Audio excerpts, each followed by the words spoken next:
Iran Israel চলমান যুদ্ধে আমরা মুসলিমরা কোন পক্ষ নিব? কেননা ইরানি মুসলিমদের আকীদা ও আমাদের আকীদার মধ্যে ব্যাপক পার্থক্য রয়েছে। দেখুন, একটা কমন নীতি আমাদের প্রত্যেকেরই জানা থাকা দরকার। সেটা হলো, একজন মুসলমান তিনি সব সময় মাজলুমের পক্ষ অবলম্বন করবেন। যখন দুটি বিবাদমান পক্ষের মধ্যে একটা মাজলুম আর একটা জালেম হবে, তখন সেই ঘটনায় মুসলমানরা সব সময় জুলুমের বিরুদ্ধে অবস্থান নেবেন। এটা হলো কমন নীতি।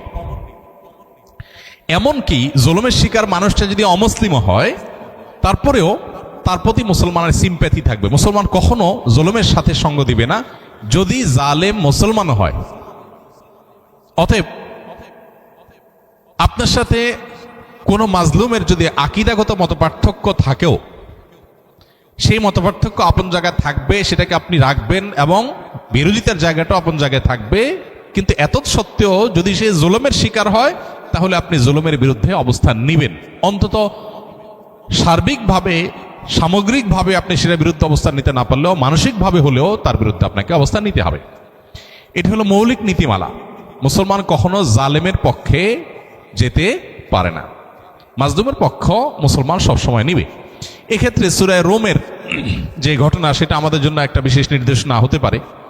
সূরা রোমের শুরুতেই আল্লাহ তাআলা যে বলেছেন, আলিফ লাম মিম গুলিবাতির রোম, এখানে আমরা দেখেছি যে রোমানদের সাথে তখন পারস্যের অগ্নিপূজকদের সাথে যে যুদ্ধ হয়েছে, সেই যুদ্ধে মক্কার মুশরিকরা পারস্যদের, আর মক্কার মুসলমানেরা সাহাবা একরাম তারা রোমানদের সমর্থন করেছেন। কেন? কারণ রোমানদের সাথে আকীদাগত মতপার্থক্য থাকা সত্ত্বেও তারা আসমানি ধর্মে বিশ্বাসী, মুসলমানরা আসমানি ধর্মে বিশ্বাসী। এই জায়গাতে মিল আছে, এই যে ঐক্যের একটা যোগসূত্র আছে, সেটার ভিত্তিতে তাদের প্রতি সমর্থন ছিল। আর পারস্যের তারা মুশরিক ছিল, ঐক্যের যোগসূত্র ছিল না সে অর্থে, এই জন্য তাদের বিরুদ্ধে ছিল। অতএব আজও আমরা ওই মূলনীতি মাথায় রেখে অনেক আহলে কেবলা, অনেক আপনার মুসলিম আছেন যারা হয়তো বিভ্রান্ত, যারা হয়তো বিদআতে লিপ্ত, কেউ কেউ হয়তো শিরকে বা ইসলামের গণ্ডি থেকেও খারেজ, বাট বাহ্যিক দৃষ্টিকোণ থেকে আদমশুমারিতে মুসলমান মানুষ মনে করে পরিস্থিতি বিবেচনা, বিশেষ করে তারা যখন জুলুমের শিকার হবে, তখন জালিমের পতন চাওয়া বা তাদের চাইতে আরো বেশি জুলুম যারা করছে তাদের পতন চাওয়া বা তাদের ব্যাপারে আপনার যথাযথ অবস্থান গ্রহণ করা, এটা মুসলমানের, একজন দায়িত্বশীল মুসলমানের কর্তব্য।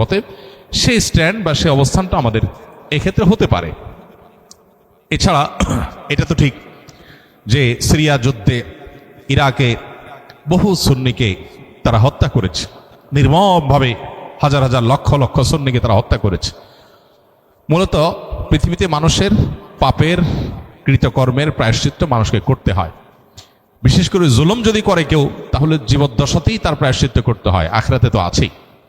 তো এই জন্য জুলুম থেকে আমরা সবসময় নিজেদেরকে বাঁচিয়ে রাখবো, কোনো যুক্তিতেই আমরা জুলুম করব না। এমনকি যুদ্ধক্ষেত্রেও নবী সাল্লাল্লাহু আলাইহি ওয়াসাল্লাম আমাদেরকে জুলুম করার পারমিশন দেন নাই, অমুসলিমের সাথে আল্লাহ তাআলা জুলুম করার পারমিশন আমাদেরকে দেন নাই।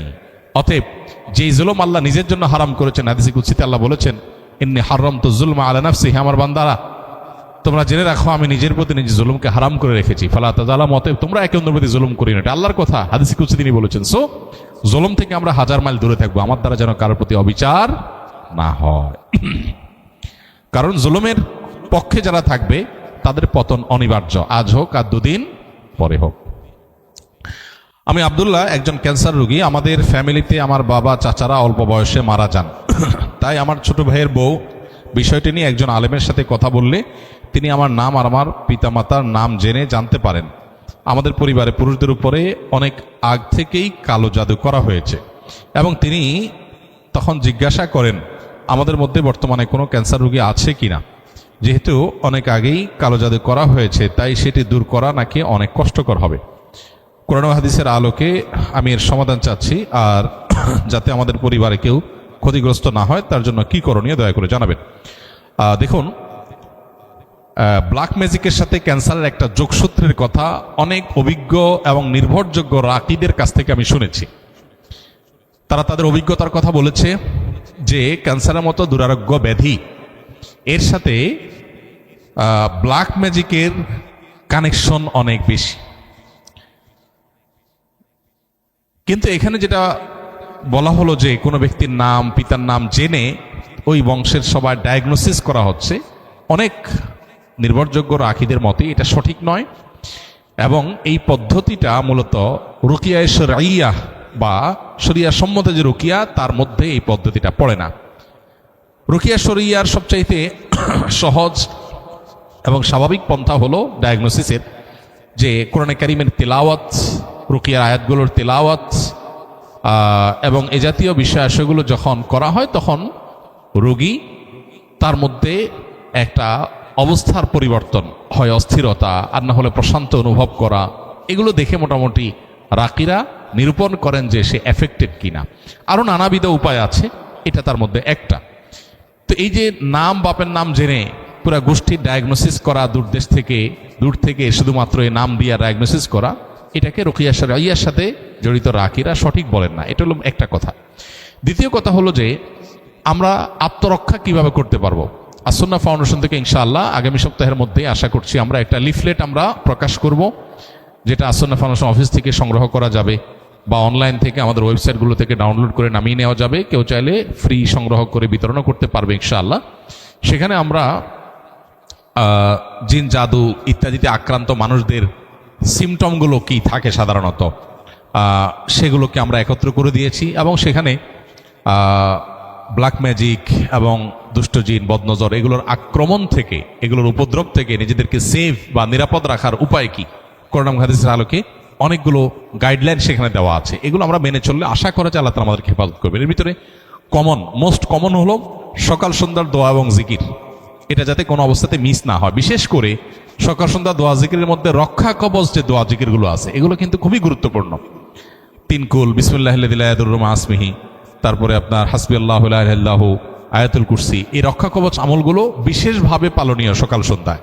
এটা যদি নিয়মিত কেউ করে আল্লাহ তাআলা তাকে হেফাজত রাখবেন। সুন্নাহসম্মত রোজাগুলোর সম্বিশুদ্ধবার, বিশেষ করে চাঁদের 13, 14, 15 ব্ল্যাক ম্যাজিক থেকে বাঁচার জন্য এই 3 দিনের রোজা খুবই গুরুত্বপূর্ণ।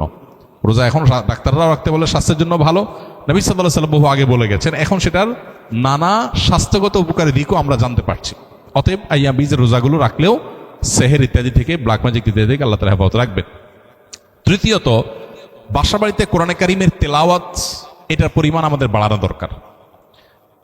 আমরা অনেকেই আছি বাসা বাড়িতে কোরআন তেলাওয়াত করি না, মোবাইলে ইউটিউবে সারাদিন আমরা এই ভিডিও সে ভিডিও দেখি, সেগুলোতে ব্যাকগ্রাউন্ডে মিউজিক বাজে, আমাদের খবরও নাই।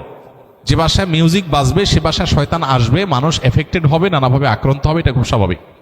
এই জন্য ওই পথগুলো বন্ধ করতে হবে।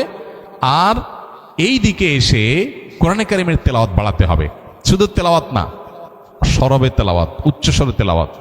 উচ্চস্বরে বলতে চিৎকার চেঁচামেচি আমি বলছি না, যতটুকু শব্দ দিয়ে স্বাভাবিকভাবে তেলাওয়াত করা যায় বাসার বাড়িতে ততটুকু তেলাওয়াত, ততটুকু সরবে তেলাওয়াত। এটা আজকাল উঠে গেছে। যারা নিয়মিত তেলাওয়াত করেন তারাও আস্তে আস্তে তেলাওয়াত করেন, আর অনেকে বাসা বাড়িতে তেলাওয়াতই করেন না। তো এই কাজগুলো আমাদের নিয়মিত করা দরকার।